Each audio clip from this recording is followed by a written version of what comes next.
चलो देखो क्या फिनिश कर लिया हमने। सॉल्यूशन फिनिश कर लिया ना। चलो सॉल्यूशन हो गया हमारा। अब सॉल्यूशन में ही हमें इनके क्वेश्चंस करने हैं।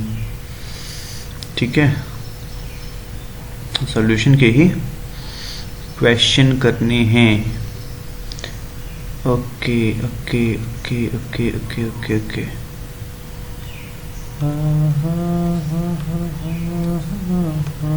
चलो देखो, फर्स्ट क्वेश्चन कह रहा है कि सॉल्यूशन इज डिफाइन एज। देखो सॉल्यूशन क्या है, सॉल्यूशन को हम कहते हैं कि वो होमोजेनस मिक्सचर है। एनसीईआरटी की डेफिनेशन है। ठीक है, होमोजेनस मिक्सचर है किसका, टू और मोर कंपोनेंट।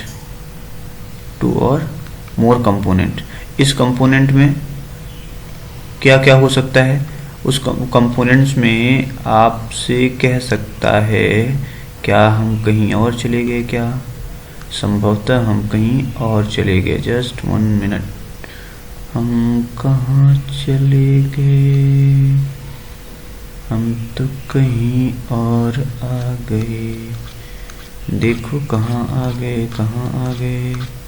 हाँ यहाँ रहना चाहिए था, हम तो भग गए, हम तो भग गए। हाँ तो कंपोनेंट्स, टू और मोर कंपोनेंट्स। अब ये कंपोनेंट्स क्या हो सकते थे, ये सॉलिड भी हो सकते हैं, लिक्विड भी हो सकते हैं और गैस भी हो सकते हैं। तीनों कंडीशन हो सकती है। तो देखो कौन सी हैं। होमोजेनस मिक्सचर टू और मोर सब्सटेंसेस बिल्कुल सही है। हेट्रोजीनियस मिक्सचर ना। Homogeneous mixture liquid and solid component compulsory नहीं है, गैस भी हो सकती है।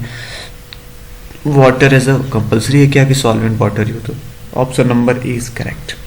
ठीक है, नेक्स्ट देखिए, ideal solution is found when components. Ideal solution तब बनता है जब कंपोनेंट्स। आइडियल सॉल्यूशन का मतलब क्या कि जिसमें वॉल्यूम में कोई चेंज ना हो, रिएक्शन होने पर यानी कि मिक्स करने पर कोई रिएक्शन ही नहीं, डेल्टा एच भी क्या हो, जीरो हो। जो प्रेशर आए कंपोनेंट्स का वो राउल्स लॉ के अकॉर्डिंग आए। ठीक है, तो अगर ये सारी क्राइटेरिया फुलफिल होती हैं तो वो क्या है तुम्हारा आइडियल। देखिए जीरो हीट मिक्सिंग ओनली, अरे नहीं हीट नहीं, उसके साथ वॉल्यूम भी है। जीरो वॉल्यूम चेंज ओनली, अरे नहीं ओनली नहीं भाई, zero heat of mixing, zero volume change, बिल्कुल सही। C is correct option. Can be converted into gas, can be converted into gas, into gases, ये कहा है भैया। तो सी इज करेक्ट ऑप्शन है ना। Solution which distil without change in composition और टेम्परेचर कॉल्ड। देखो सॉल्यूशन यानी कि बात कर रहा है एजियोट्रॉपिक मिक्सचर की। एजियोट्रॉपिक मिक्सचर, एजियोट्रॉपिक मिक्सचर वो होते हैं जिनका कंपोजिशन यानी परसेंट कंसेंट्रेशन या मोल फ्रैक्शन, सॉल्यूशन में जो मोल फ्रैक्शन होगा वही एग्जैक्ट कंपोजिशन तुम्हारा वेपर फेज में भी होगा। ठीक है, जैसे फॉर एग्जांपल हमने कहा कि हमने 10% एथेनॉल लिया है, ETOH लिया है एथेनॉल, और 90% वाटर लिया है। सपोज मान लेते हैं अगर बनता है तो जब इसको आप इवोपरेट करेंगे ना तो वही 10% तुम्हारा वेपर एथेनॉल का बनेगा और 90% वाटर का बनेगा। अब हम अगर एग्जैक्ट रियल ले लें तो होता यूं है कि अगर आप 68%, एग्जाम्पल के तौर पर ले रहा हूँ, 68% और 32%, 68% नाइट्रिक एसिड ले लो और 32% वाटर ले लो, मिक्स कर लो, तो एक ऐसा एजोट्रॉपिक मिक्सचर बनता है जो अगर इनको वेपराइज किया जाए ना, हीट करके इवोपरेशन यानी वेपराइजेशन किया जाए, तो वेपर फेज में भी 68% तुम्हारा क्या होगा, वही HNO3 होगा और 32% वाटर होगा। एग्जैक्ट मतलब composition remain same, no change. हाँ तो वही कह रहा है कंपोजिशन। तो इसे कहते हैं एजियोट्रॉपिक मिक्सचर। इन्हें क्या कहा जाता है, एजियोट्रॉपिक मिक्सचर के नाम से इनको जाना जाता है। ये आप ध्यान रखेंगे, इनको कहते हैं हम लोग एजियोट्रॉपिक मिक्सचर। क्या बोलते हैं, एजियोट्रॉपिक मिक्सचर बोला जाता है। ठीक है, एजियोट्रॉपिक मिक्सचर। आगे आते हैं,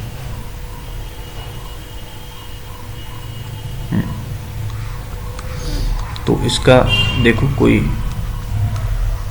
है इसमें, हाँ ये है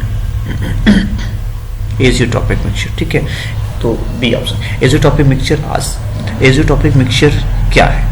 तो हमने बताया कि mixture up to solids compulsory नहीं है, हो ही नहीं सकता। हाँ, बॉयल डिफरेंट टेम्परेचर बॉयल हो ऐसा हो ही नहीं सकता। फ्रैक्शनल डिस्ट नहीं, इनको फ्रैक्शनल डिस्टिलेशन से अलग नहीं कर सकते आप, है ना। बताया ना कि सेम वेपराइजेशन हो जाता है इनका सेम स्पीड से। कांस्टेंट बॉइलिंग एज़ोट्रॉप, बिल्कुल, तो C option is correct, constant boiling azeotropes. ठीक है, और आइए आगे।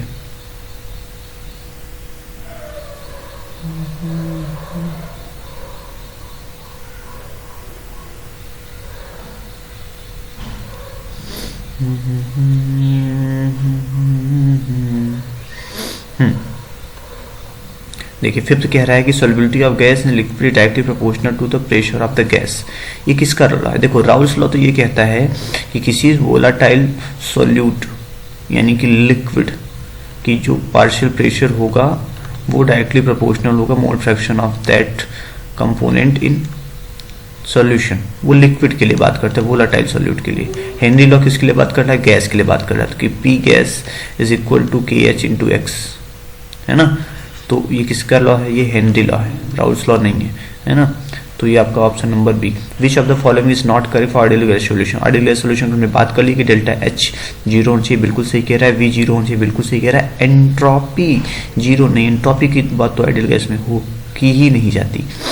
ठीक है, entire concentration of range and concentration range and temperature, बिल्कुल राउल्स लॉ को फॉलो करना चाहिए। हमने पहले भी डिस्कस किया था आइडियल सॉल्यूशन के लिए कि आइडियल सॉल्यूशन एक्चुअल में होती क्या है। ठीक है, अब आ जाओ, देखो इसमें क्या कह रहा है।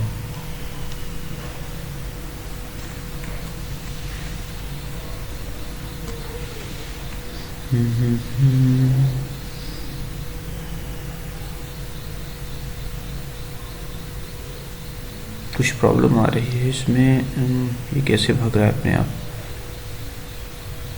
अरे हाँ, रुक जा भाई, रुक जाना, आप कोई मत जाना। Solubility of gas in liquid increases with increasing the temperature.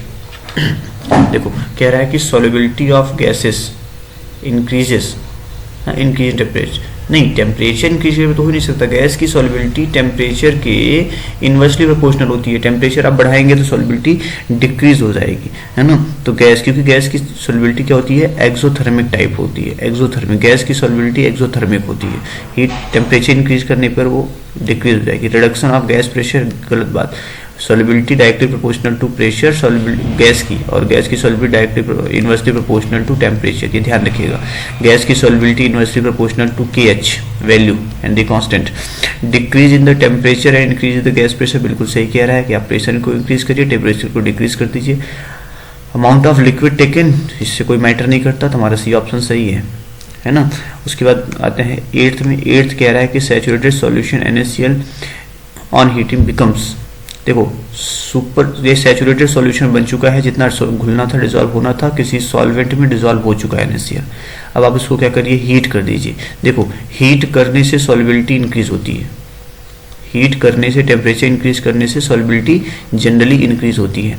ठीक है, तो अब पहले ही किसी लोअर टेम्परेचर पे वो सैचुरेटेड बन चुका है, सॉल्युबिलिटी उसकी जो भी है वो इतना डिजॉल्व कर दिया। टेम्परेचर इंक्रीज कराएंगे, सॉल्युबिलिटी इंक्रीज हो जाएगी, लेकिन सॉल्यूट तो इंक्रीज करने के लिए बोल नहीं रहा, वो कह रहा है उतना ही घोलना है। तो मतलब ये और घुल सकता है, जब सॉल्युबिलिटी बढ़ गई तो भी और सॉल्यूट डिजॉल्व हो सकता है ना। इसका मतलब क्या हो गया? वो अनसैचुरेटेड हो गया, वो अभी और डिजॉल्व हो पाएगा। तो अगर कोई सॉल्यूशन पर्टिकुलर टेम्परेचर पे सैचुरेटेड है, टेम्परेचर इंक्रीज करोगे तो वो अनसैचुरेटेड हो जाएगा। हाँ, अगर अचानक से केयरफुली अगर आप टेम्परेचर डिक्रीज करते हो तो वो सुपर सैचुरेटेड में चेंज हो जाएगा, ध्यान रखिएगा। सैचुरेटेड सॉल्यूशन को ठंडा करने पे वो सुपर सैचुरेटेड बदल जाता है सैचुरेटेड को, और अगर उसी को गर्म किया जाए तो वो अनसैचुरेटेड में चेंज हो जाता है। क्यों? क्योंकि जनरली सॉल्युबिलिटी इंक्रीज होती है टेम्परेचर इंक्रीज करने पे।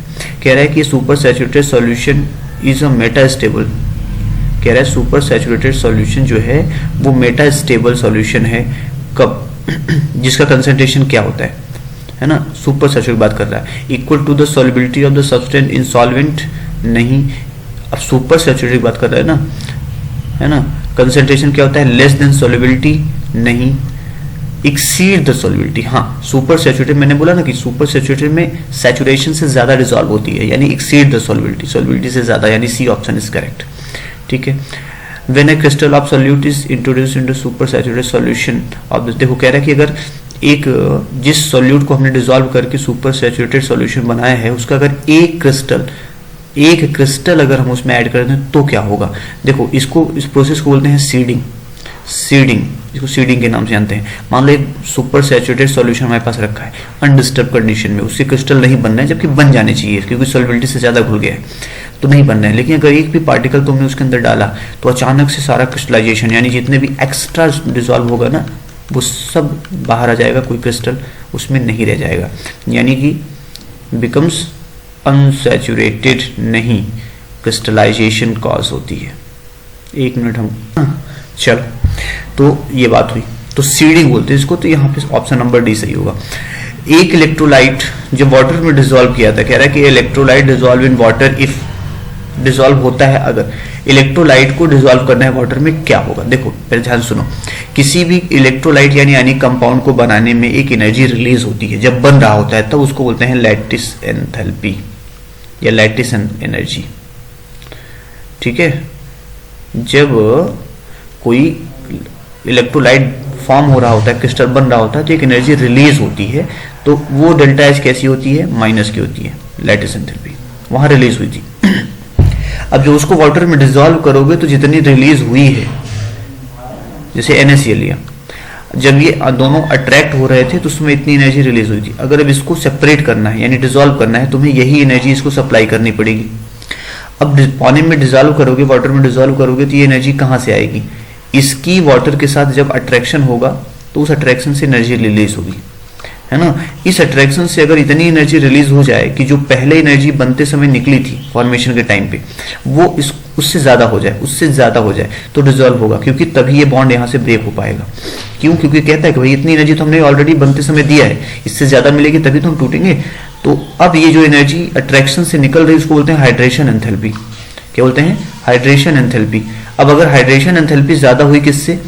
लैटिस एंथैल्पी से, तो ये डिसॉल्व होगा, अदरवाइज डिसॉल्व नहीं होगा।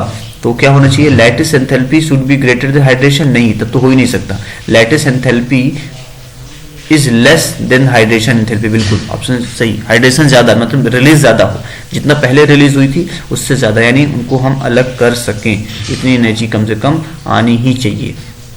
ठीक है, 12th नंबर देखो, solubility of substance is defined as the amount of solute in gram. ठीक है, solubility of substance defined as the amount of solute in gram present in 100 gram solvent. बिल्कुल, definition ही यही है कि कितने ग्राम आपने सोल्यूट लिए हैं, कितने ग्राम आपने सोल्यूट लिए हैं, किसमें? 100 ग्राम सॉल्वेंट में, 100 ग्राम सॉल्वेंट में, ये उसकी सॉल्युबिलिटी है, यही डेफिनेशन ही है। तो present in 100 gram of solvent, 100 gram of solution नहीं, ग्राम में लिया है ना। Present in 100 ml of solution, अगर मोल्स में दिया होता तो ये भी हो जाती। Present in 1 litre of solution नहीं। ठीक है, तो ऑप्शन नंबर ए सही होगा। 13 विच फॉर आइडियल सॉल्यूशन, इसमें से कौन सा आइडियल सॉल्यूशन का फॉर्मेशन करता है? देखो, जिसमें एक एल्कोहल आ जाए वो पॉजिटिव डेविएशन शो करता है, वो आइडियल हो ही नहीं सकता। क्लोरोफॉर्म, इसमें एसिड आ गया है ना, ये भी पॉजिटिव डेविएशन। इसमें एक में एसिड आ गई, नाइट्रिक एसिड है ना, तो ये नेगेटिव डेविएशन। सिर्फ बचा कौन सा? बेंजीन और टॉलुइन। बेंजीन और टॉलुइन ही है जो आइडियल सॉल्यूशन कर, यानी कि हर कंडीशन में राउल्स लॉ को फॉलो करता है ना। Which of the following show positive deviation from Raoult's law, आ गया ना, कौन पॉजिटिव डेविएशन शो करता है? तो ये तभी आइडियल में देख के आए, हो ही नहीं सकता। बेंजीन और कार्बन टेट्राक्लोराइड नहीं हो सकता। एक एल्कोहल आ गया, ये बताना कि एल्कोहल जिसमें है वो तुम्हारा क्या होगा? Positive deviation. ये नेगेटिव डेविएशन वाले हैं, एसिड है।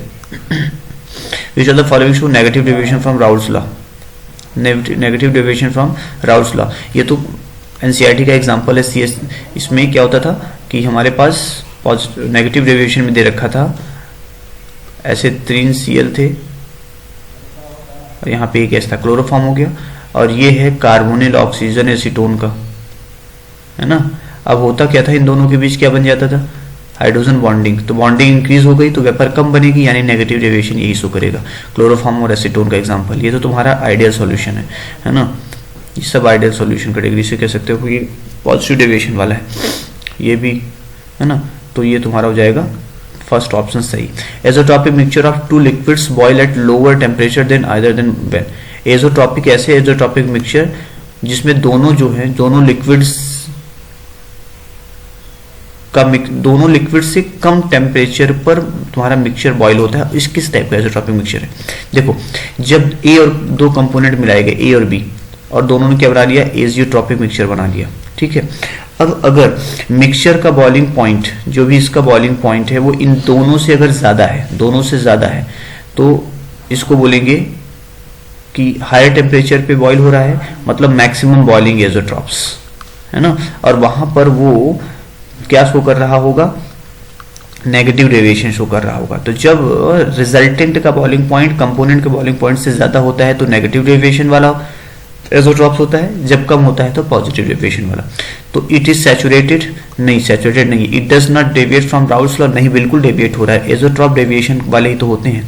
So negative deviation from Raoult's law, हाँ लोअर टेम्परेचर पे नहीं, नेगेटिव नहीं, लोअर पे कह रहा है, हायर पे कहता तब नेगेटिव होता। तो यहाँ पॉजिटिव डेविएशन, क्यों? क्योंकि वेपर ज्यादा बन रही है, इसलिए वो दोनों से पहले ही बॉयल हो जा रहा है ना, तो पॉजिटिव डेविएशन शो होगा।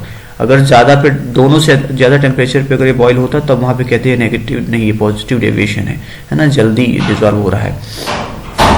अब maxima and minima up down by temperature composition curve of mixture of two liquids indicates. देखो, दो हमें ग्राफ अक्सर देखने को मिलते हैं। एक ग्राफ होता है इस तरीके से, इस तरीके से यहाँ पे ऐसे कर्व होता है, और एक ऐसे ही ग्राफ होता है जिसमें मिनिमा हमको देखने से मिलती है, ऐसे मिनिमा। ठीक है, ये हमारा प्रेशर का,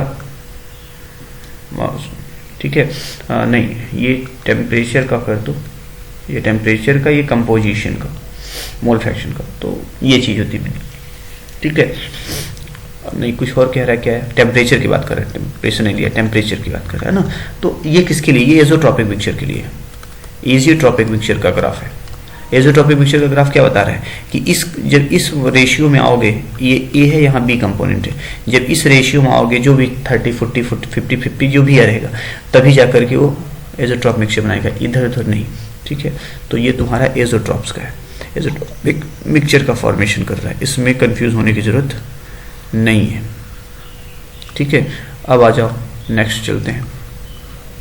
देखो कहाँ गया, कह रहा है कि among the following does not form the ideal solution. इसमें से कौन सा आइडियल सॉल्यूशन फॉर्म नहीं करता है? इसमें से कौन सा आइडियल सॉल्यूशन फॉर्म नहीं करता है? तो देखो, ये तो आइडियल सॉल्यूशन का ही पार्ट है। आइडियल सॉल्यूशन में जब उनका नेम लिखोगे ना, तो लगभग सेम सेम नाम आएगा। जैसे देखो, क्लोरोबेंजीन, ब्रोमोबेंजीन बिल्कुल ये भी करता है ना। एथिल ब्रोमाइड, एथिल आयोडाइड बिल्कुल ये भी करता है। यही है जो नहीं करता, क्योंकि इसमें अल्कोहल है, ये पॉजिटिव डेविएशन शो करता है। तो ये है जो आइडियल सॉल्यूशन शो नहीं बनाएगा, आइडियल सॉल्यूशन एग्जाम्पल नहीं है, ये नॉन आइडियल है ना, पॉजिटिव डेविएशन वाला। Which are the following solution pair can be separated by fractional distillation. अब देखो, हमने बोला था कि जो एजियोट्रॉपिक मिक्सचर है, एजियोट्रॉपिक मिक्सचर, उनको आप सेपरेट नहीं कर सकते, है ना, फ्रैक्शनल डिस्टिलेशन से। बाकी जो positive negative deviation means real वाले हैं, उनको कर सकते हो आप। तो देखो इसमें क्या है, इसमें से कौन सा आइडियल है, वही आप या कहिए जो एजियोट्रॉपिक्स हैं उन्हीं को नहीं कर सकते आप। तो देखो, वाटर और नाइट्रिक एसिड ये भी एजियोट्रॉपिक मिक्सचर बनाते हैं। मैंने बोला था 32 और 68 का रेशियो अगर लेते हो परसेंट में, तो एजियोट्रॉपिक बना लेगा। HCl और ये भी बना लेगा 94 और 6% में। Benzene, toluene, ethanol water, ethanol water ही है जिसे आप सेपरेट कर सकते हैं, क्योंकि ये नॉन आइडियल सॉल्यूशन है, रियल सॉल्यूशन है, पॉजिटिव डेविएशन शो करता है, इसलिए आप इसको फ्रैक्शनल डिस्टिलेशन से अलग कर सकते हो। बाकी ये सारे के सारे ये आइडियल सॉल्यूशन है, ये दोनों एजियोट्रॉपिक मिक्सचर बनाते हैं, है ना। तो कंप्लीटली आप इनको सेपरेट नहीं कर सकते, केवल यही है जो पॉजिटिव डेविएशन शो कर रहा है। तो एक बात तो क्लियर है कि चाहे वो एजियोट्रॉपिक मिक्सचर्स हों, चाहे वो आइडियल सॉल्यूशंस हों, ये दोनों कंडीशन में आप उनको सेपरेट करने के लिए कंपोनेंट्स को फ्रैक्शनल डिस्टिलेशन का यूज नहीं कर सकते, है ना, केवल नॉन आइडियल के लिए कर सकते हो। कह रहा है कि जब दो लिक्विड ए और बी मिक्स किए जाते हैं तो उनका बॉइलिंग पॉइंट ज्यादा हो जाता है, दोनों से ज्यादा हो जाता है। बताओ मिक्सचर कैसा है भाई? देखो, कम हो जाए या ज्यादा हो जाए, आइडियल तो हो ही नहीं सकता। नॉन आइडियल हो सकता है नेगेटिव डेविएशन। देखो कह रहा है कि बॉइलिंग पॉइंट ज्यादा हो जाता है, हाँ नेगेटिव डेविएशन शो कर रहा है वो, ठीक है। आइडियल, नॉन आइडियल है पॉजिटिव, पॉजिटिव नहीं, पॉजिटिव बॉइलिंग पॉइंट घट जाता है दोनों से। नॉर्मल सॉल्यूशन है, नॉर्मल सॉल्यूशन भी नहीं है, ठीक है। तो ये तुम्हारा ऑप्शन नंबर बी सही होगा, ठीक है। तो आज तक ये 20, बाकी फिर कल डिस्कस कर लेंगे।